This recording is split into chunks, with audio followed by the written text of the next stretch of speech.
Olá pessoal, sejam muito bem-vindos ao canal Leia e Apareça. Eu sou o Yuri, eu sou escritor, eu sou professor.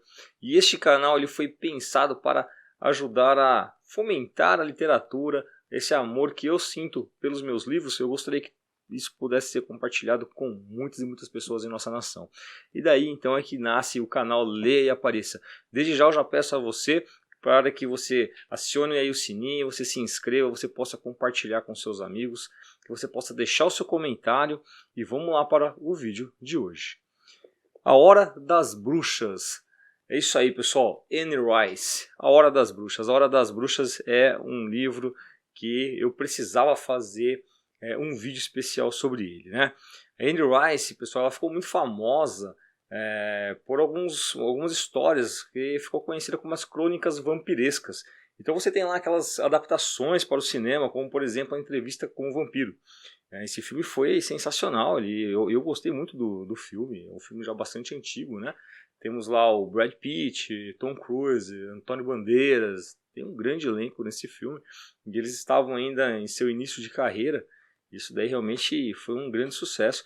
A história é realmente muito bem pensada, narrada, muito bem contada. E ela ficou muito famosa por essas suas crônicas vampirescas, né? E esse não foi o único livro dessa crônica vampiresca que ganhou espaço nas telinhas, né? Então nós temos, por exemplo, o Vampiro Lestat. O Vampiro Lestat é um personagem do Entrevista com o Vampiro, ele também ganha um filme. A Rainha dos Condenados, né, da Caixa, também ganha um filme que eu, particularmente, das crônicas vampirescas, eu achei o melhor. A Rainha dos Condenados, eu achei realmente muito bom. A Anne Rice, ela é nascida em 1941, na cidade de Nova Orleans.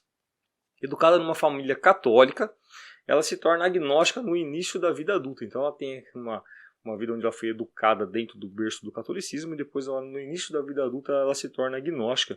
E ela abandona um pouco daquele caminho que ela vinha seguindo, né? No ano 2000, ela retorna então para o seio do catolicismo. Assim como Mel Gibson, ele se converte de uma maneira bastante forte, né, ao catolicismo. A Anne Rice também, ela se volta muito fortemente, e eu me lembro de certa feita que ela chega a pedir perdão publicamente pelos livros que ela escreveu antes, porque são histórias de terror. Ela é considerada o grande expoente do gótico, né, da literatura gótica no mundo, né? E ela passa a escrever então livros cristãos a partir desse momento. Então, a partir desse momento, ela passa a escrever livros cristãos, mas esse affair dela com a Igreja Católica também dura pouco, dura alguns anos, e aí ela volta a se afastar de novo da igreja. Ela diz que houve alguns desentendimentos lá, existiram alguns desentendimentos com a igreja, mas ela alega não ter perdido a fé dela em Deus. Então ela não fala que ela volta a ser uma agnóstica, mas também não fala que não, né? Então ela é provavelmente o maior representante do gótico, né? Quando a gente fala em gótico, em arte gótica, em literatura gótica especificamente, o que me vem à mente, pelo menos de cara, é Anne Rice, né? Temos, claro, outros expoentes, mas Anne Rice para mim é o que pegou. O gótico é um gênero de terror, né? O gótico ele é um gênero de terror, e ele é um gênero de terror onde ele vai misturar elementos do passado com elementos do presente, né? Essa questão temporal, ela se mistura muito dentro desse gênero literário, dentro do gótico. E é claro que a ambientação também vai remeter àquela arquitetura gótica da Idade Média, né? Então são aquelas construções, aqueles arabescos, todos esses aquelas gárgulas, né, que ficam em cima dos prédios, enfim, todos esses elementos que chamam muita atenção no gótico, né? Isso daí entra bem forte também, obviamente, na literatura, né? Então o gótico ele acaba cruzando, né, esses elementos dentro do gênero literário também. Eu confesso a vocês que a Anne Rice, embora ela tenha feito muito sucesso com os seus livros de vampiro, para mim, especificamente agora, os fãs da crônica vampiresca dela podem até ficar meio chateado comigo, mas eu vou falar a real. Não tem para ninguém. A Hora das Bruxas, para mim, é de longe os melhores livros da Anne Rice. Aqui a gente não vai falar de vampiro, ficar falando de bruxa especificamente, mas ela consegue realmente aqui, ela deixa no chinelo as crônicas vampirescas. Essa é uma opinião muito pessoal, eu sei que tem muita gente que não vai concordar comigo. Esse livro foi lançado em 1994 aqui no Brasil pela editora Rocco, né? O primeiro volume tem 490 páginas, o segundo volume 484 páginas, né? Então dá quase 1000 páginas entre os dois livros. É uma fonte pequena, entre linhas pequeno, então tem bastante história aqui, né? Esse livro ele vai narrar a história de uma família que são os Mayfair. Os Mayfair é uma família que eles estão associados a um demônio, né? Desde o século XVII eles estão associados a um demônio chamado Lasher. Desde que uma integrante da família foi acusada de bruxaria lá no século XVII, ela foi condenada à fogueira. De lá em diante, então, o demônio que a servia vai passando aí, vai servindo a família, né? Então esse mais gótico do que isso tá sensacional, muito bem escrito. Essa família é uma família matriarcal, então o Lasher ele vai de geração em geração servindo sempre a matriarca da família. Não exatamente, necessariamente a matriarca, pode ser alguém mais jovem. A linha de sucessão não é exatamente a mais velha, é o Lasher que escolhe. O Lasher escolhe e aquela pessoa da família, que seria, entre aspas, a bruxa, né? É ela que vai ser a detentora de uma esmeralda. É um colar de esmeralda, que aquilo ali, na verdade, a liga ao Lasher, né? E o Lasher, então, como um demônio muito poderoso, ele prospera essa família, ele protege essa família, né? E o Lasher ele aparece nessa história como sendo um homem, né? Ele é um homem muito bonito, muito atraente, muito bem vestido. E de vez em quando as pessoas observaram o Lasher junto com aquela família em algum momento no decorrer da história.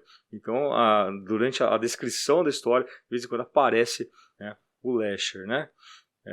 Uma coisa muito interessante é que assim, essa história, quem conta? Quem é o narrador, né?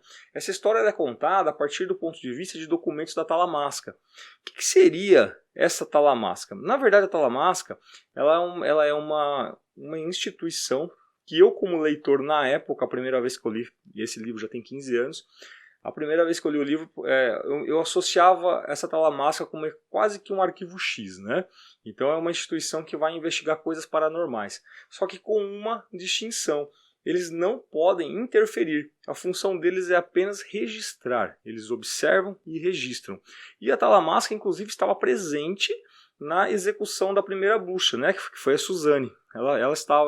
Essa instituição estava lá representada e fazendo os arquivos, né, fazendo a observação e registrando tudo.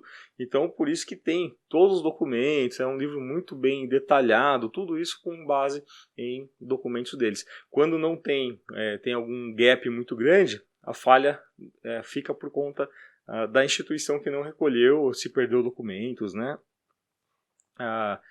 Interessante que essa ambientação toda, essa história toda, ela vai se passar em grande parte, na verdade, não toda, mas em grande parte, em Nova Orleans, né?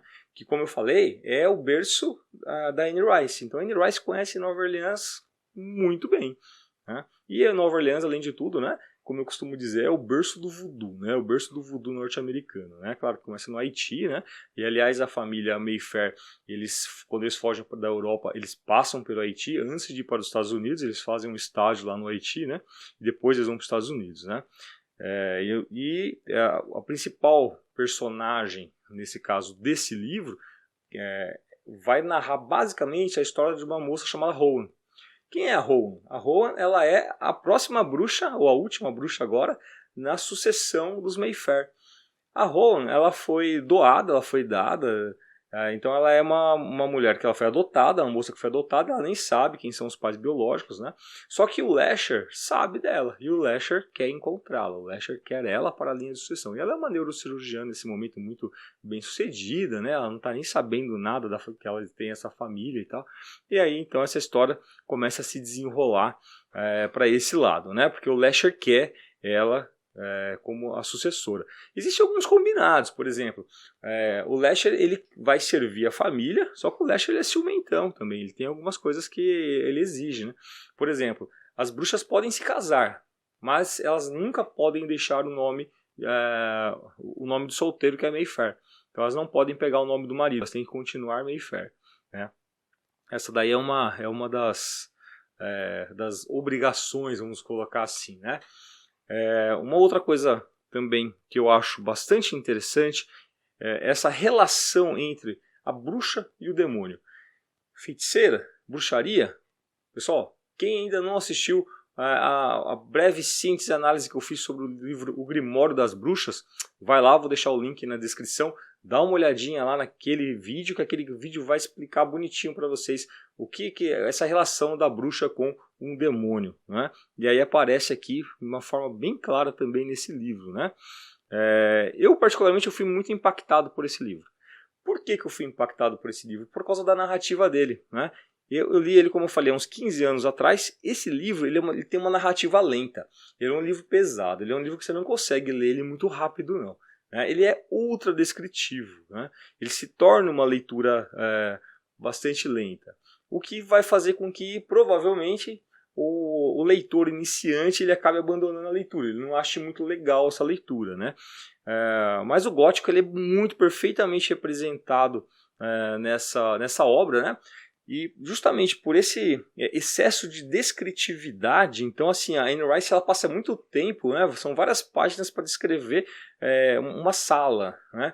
Então assim, esse excesso de descritividade, e até pelo gótico, então vocês imaginam assim, com as cortinas pesadas, né, aquele ambiente, né? Isso daí tudo favorece o quê? Que o leitor construa tão fortemente essa imagem na mente, que hoje, mesmo após tantos anos, quando fala em Nova Orleans para mim, eu nunca fui para Nova Orleans, mas a imagem que eu tenho na Nova Orleans é como se eu tivesse andado pelas ruas de Nova Orleans. E que Nova Orleans que é essa? É a Nova Orleans que a Anne Rice construiu na minha mente. Né? Então, assim, para mim esse livro, ele realmente ele foi muito, muito legal mesmo. E ele é um livro denso, muito cheio de detalhes. Né? Eu tenho certeza que no final você se sentirá assim meio que nocauteado por esse livro. Tá? Pessoal, eu espero realmente que vocês gostem. Esse daqui é um livro que, na minha opinião, como eu disse, ele não é tão comercial, talvez tão conhecido como as aventuras, as crônicas vampirescas da Anne Rice, mas para mim é a obra-prima dela. Pessoal, muito obrigado, não deixe de se inscrever e de deixar o seu like, hein? Valeu, abraços, até a próxima!